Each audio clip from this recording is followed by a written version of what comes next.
Hello and welcome to this week's coffee vlog. It's Friday, the 8th of April now. It's about 5:20, so I'm leaving work early. Yay me! And this week, I'm going to tell you how you can lose literally pounds and pounds. That's right. I've got a Fred shearing. But not particularly that way, because this week I've had a few exciting things happen. First off, did you see, you probably didn't, on Twitter, I tweeted a picture a couple of days ago, I think it was Wednesday. I'll drop a link below, if I remember, of course. But yes, it is in fact a Star Wars Battlefront limited edition 1TB PS4. And being limited edition, it has Darth Vader on the top, which is awesome. Now, I know you're sort of going to say, oh god, here he goes with his bloody Star Wars fanboyism again.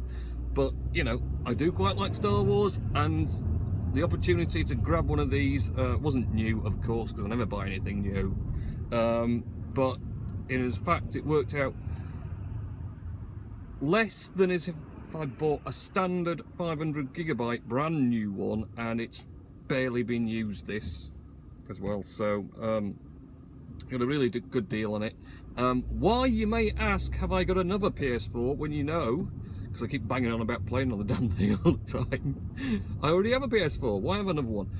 Well, I've been procrastinating for some time over what to do, because of course I do love playing with Star Wars Battlefront, and the problem is I only really get to play at 1 AM, stupid o'clock time, when everyone else has gone to bed, which isn't ideal because I'm normally a bit knackered, and that's contributing to me being a bit rubbish on it.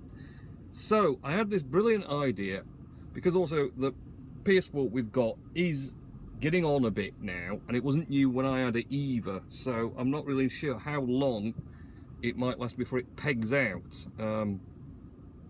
So the theory was, if I get this one, this will be like the main one, and then the older one will be resigned to upstairs to be a remote play, and also for me on a night. That was my theory anyway, because the other thing is, there's plenty of opportunity I would have in normal hours to play if of course I could get to play, because it's already in use by the boys. So my other theory was, you know, I can remote play on the Vita, or, and funny enough, very fortunately, there's now remote play for Mac out, which is fantastic. I've been using that the last 2 nights and it works a dream. So there's that option as well, to do remote play for Mac. So while they're playing, busy playing whatever, particularly the Lego Marvel Avengers, I can be playing as well. Everyone can be playing. So that was my other thought as well.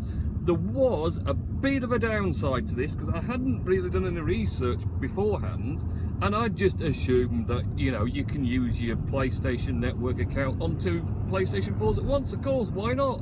Apparently, because Sony thought about the idea of software piracy, I didn't.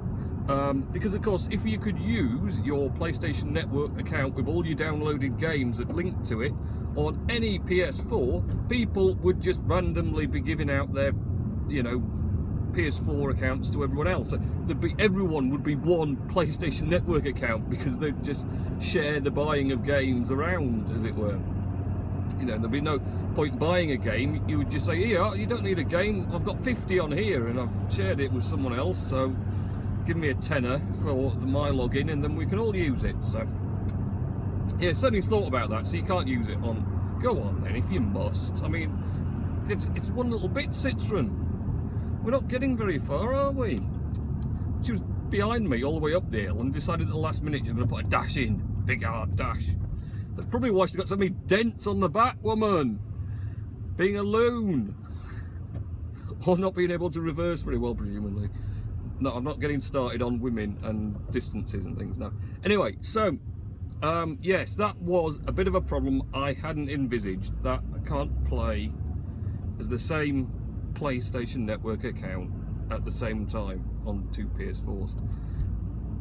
Not as bad an issue as at first when I discovered. Well, I didn't discover it. I plugged them both in. You see, one was running downstairs, and then I tried to log into the other one. It said, which it let me log in, but the one downstairs then said it'd been logged out because you couldn't have 2 on at once. And I was like, oh, right, that's going to be a problem. Fortunately, you can have a different user, a second user, on a PS4 and still grant them access to your main account's games and downloaded content, or DLC content, which is quite important for me. So I can have a second user account. So I've created another PlayStation Network user just specifically for me, and I can access all the games still, and I don't have to buy a second PlayStation Network subscription for online services and stuff, because it will all use that. So basically it means they can still play on the original account downstairs. I can use my new account upstairs to play Star Wars Battlefront. The only problem being I've had to start again from scratch. So currently ranked 45, I think now we got up to on Battlefront, but I've started from a lowly 0, very beginning, and yes, last night I was batting away, and I've got up to level 6 already, I think, after a few runs. And there's a surprising thing come of that, and it's actually that I've been better. I don't know how this works. Better at it. I was playing remote play to the MacBook Air, which was really good. I don't even know if that contributed to me being better, but I was just blazing away last night. Couldn't believe it. Did really well. Got ridiculous kill to death ratio. I was up for a change. Got double figures kills on one round, which is amazing for me completely, and just generally played starting from scratch. I got no scar cards. I got the basic stock guns.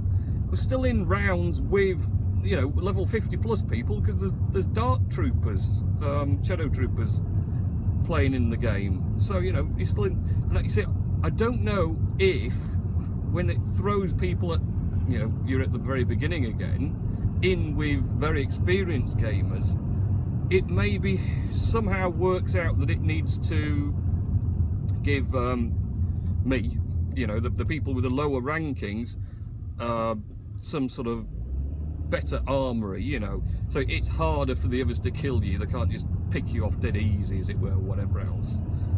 Because there was none of the sort of thing I have been having where, you know, I'd you know, run to an objective, just about get there, get shot, kick back miles away, run all the way back to it, get killed again, and repeat and repeat, and really, you know, which is a frustrating side of the game. But there's none of that. Just I was getting in there, running about, shooting, getting people, getting kills, getting killed still. I mean, it's not like I was being never killed ever, but yeah, it went really well last night. So I'll see our build up, starting from scratch obviously, but at least it's my own user account, so I won't have anyone buying ridiculous things with my money I've built up, and I'll probably be able to rank up quicker and just get what I need, and then get me proper outfits I want and whatever else as well. So going to be doing that. So yes, it's all kind of worked out quite well, that has, after an initial sort of, oh, this isn't going to work how it is. The only thing I do need to do now is I want to pick up a second, very inexpensively, so I'm watching auctions to get the best price possible, a second Star Wars Battlefront disc, so we can actually be playing it together, but them on the first user account and me on the second, so we can actually play online together. So rather than having a split screen on the telly, they'll be perhaps on the telly living room one, and I can be on remote play on the Mac, or could be upstairs playing and whatever. So that's going to be quite a good side of it as well, that we can kind of play together but not split screen, play in the online thing like everyone else does, but team up maybe, as more people do, because I don't really have anyone to team up with. Not that anyone would want to, because I'm rubbish, but yeah. So that was that, very exciting. Other thing, no, I did kind of and ahed about this, and I know what people are going to say before you even say it. You're going to say, Rob, a few weeks back in the coffee vlog, when Apple announced the iPad Pro 9.7 inch, you said, and I quote, you can't understand why anyone would want it because, you know, if you want an iPad Pro, you get the big, powerful one. I did say that. And yesterday I got an iPad Pro 9.7 inch. Understand the reasoning before you judge me. Have an iPad Air. Primarily the missus uses that. Got it last year, very good price though, very good price. And to be honest, it's been struggling of late, and I don't know if it's to do with updates to iOS 9, if it's the iPad itself, or what it is, but there is something that is not quite, it's just not niggly things really. We have a strong alphanumeric passcode on it because the two boys don't want them willy-nilly going on the internet, so you know they have to be let on. But for the iPad Air, really annoying. You'd start entering it in, you get about 3 digits and the keyboard would lock up, and that's it, just frozen in a digit, freeze, and then you'd have to lock it and then unlock it again and start with a keyboard again, and sometimes it'd work then and sometimes it'd lock again. That really annoying, especially when it's sort of timed out on its you know, the screen's gone off because you were using it but you just looked away or whatever else and the screen's gone off, you re-enter passcode. So that side of it was really annoying. So I kind of got to thinking, you know, because the missus uses it primarily, also Safari has been playing up on it by constantly sort of getting stuck and I'm needing to have pages refreshed 3 or 4 times before they're loaded and things. So there's all sorts of little weird things with it. So I thought, well, I'll get it, iPad Air 2. So I'm looking at iPad Air 2, but of course I didn't really want to get used again because of course all the problems have been blamed on it being second-hand. So I thought, get a new one or a refurb from Apple, because at least the refurb from Apple is, you know, pretty much a new machine. So looking at the iPad Air 2, and I realised, you know, it was released in 2014. So if you buy an iPad Air 2 now, today, brand new from Apple, it's a brand new iPad and it commands a brand new iPad price. It's 2014 hardware though. So it's nearly pretty outdated itself already. And then you look at the iPad Pro 9.7 inch that's just come out and you think, you know, the extra bit of money the iPad Pro is, you're getting brand new, latest hardware, latest specs. It's going to be, and it is super fast. It's got Touch ID, the latest version of Touch ID, which is super fast too. You know, it's going to be a great deal. So I was thinking, you'd be mad right now to upgrade to an iPad Air 2, you know, the current iPad, compared to getting a 9.7 inch Pro. You know, you'd be wasting good money. It wouldn't be as much as the 9.7 inch Pro, but it also, you know, you're just buying old hat technology. Why would you do that? So that was it. I just looked at it, I thought, I don't want to buy an iPad Air 2 which is, you know, old tech, and then it's just going to be pretty much only slightly a bit faster than the iPad Air, and it may have the same sort of issues the iPad Air had and whatever else. So I was just like, no, I'll go for the iPad Pro. So I did, and I think it was the wise choice, to be perfectly honest. Really impressed with the Pro out of the box. I mean, as you kind of expect, it's got that extra. It's only got 2 gig of RAM compared to 4, but that's still more than the iPad Air 2 would have. So yeah, just will drive all over the road while I'm trying to talk as well, just to confuse me. Yeah, so I was having a train of thought now completely. Yeah, the iPad Pro, only 2 gig of RAM compared to the 4 gig in the big Pro. the 12-inch version. But like I say, super fast out of the box. I backed up to iCloud on the Air. Probably a bit brave doing this actually, considering the issues we had.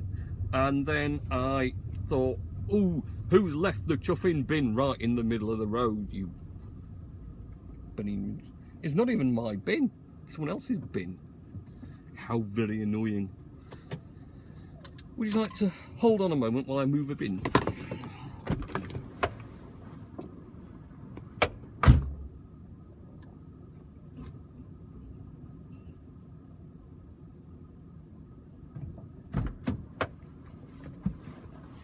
Yes, move the bin.